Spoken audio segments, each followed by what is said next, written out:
Hi, I'm Brenda Wiley. And I'm Molly English, and we are business analysts here at Baker Hill. My husband raved about the wonderful people and the culture here at Baker Hill, so when a business analyst slot opened up, I applied for it, and here we are. I actually found my job from LinkedIn. An acquaintance actually posted that he had gotten a new job with Baker Hill, and when I sent him the message that, I congratulated him and all that good stuff, and he sent a message back that said, I need your resume. And the reason that he said that was because I was working for an institution that was being dissolved by merger. So I had a 30-year career in banking, and I was currently managing all of the loan systems, loan processes. I was a product manager.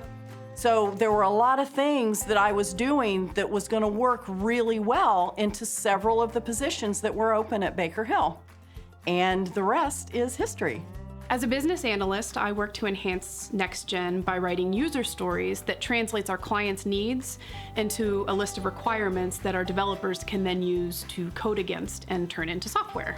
And the stories provide the details of the changes to the UI, and they become a blueprint. That way the architects and the developers have something to follow in order to make those changes.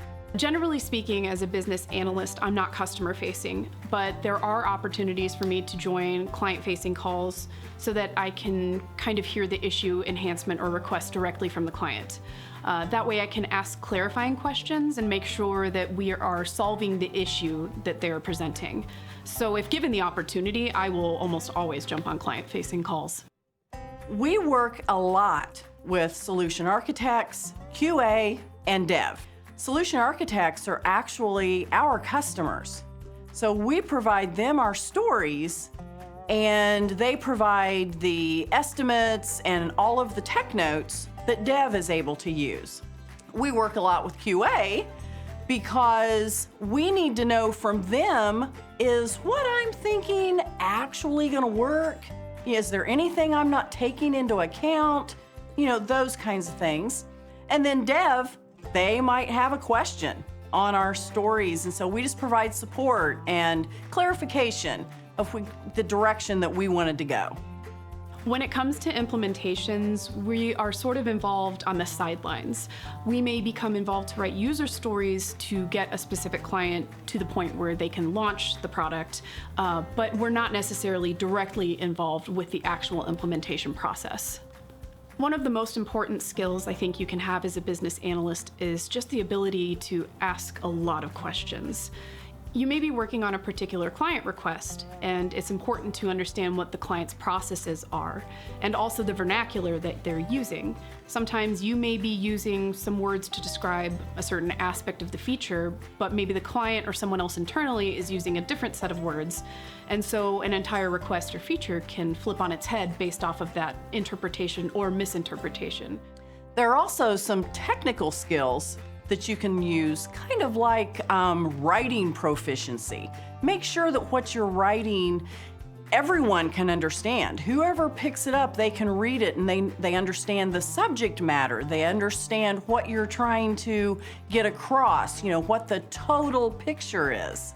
An analytical thought process is always really helpful. That way you can think through a process from beginning to end, the full circle, and that way you don't leave anything out. Something important that I've learned over the years as a business analyst is the ability to really manage my time a lot better. It's important to set aside time for yourself in order to focus on a particular feature or topic so that you're not constantly context switching. I find that I'm most inefficient when I have to do a lot of those switches between certain features or topics. So being able to focus on one at a time for a decent amount of time has helped me a lot. For anyone who's thinking about taking on this kind of role, I think it's really important to recognize when your wheels are spinning. You have to be able sometimes to take a step back and gain a different perspective in order to move forward with a particular item. On the same note, I'd say keep an easy win in your back pocket. There may be a particular topic, feature that you know really well, as long as you have time to kind of hold on to it, if you're spinning your wheels on something else and you switch context into something that you're more confident in, I find that having that, writing that out, and working through that kind of boosts my confidence as I move back to the other topic that was causing me some issues. The most rewarding thing about being a business analyst is starting with a feature that has multiple stories. You're starting blank, you write all of these stories, and you see it go through the process and end up in next-gen production, and you see it all done. It's just really neat.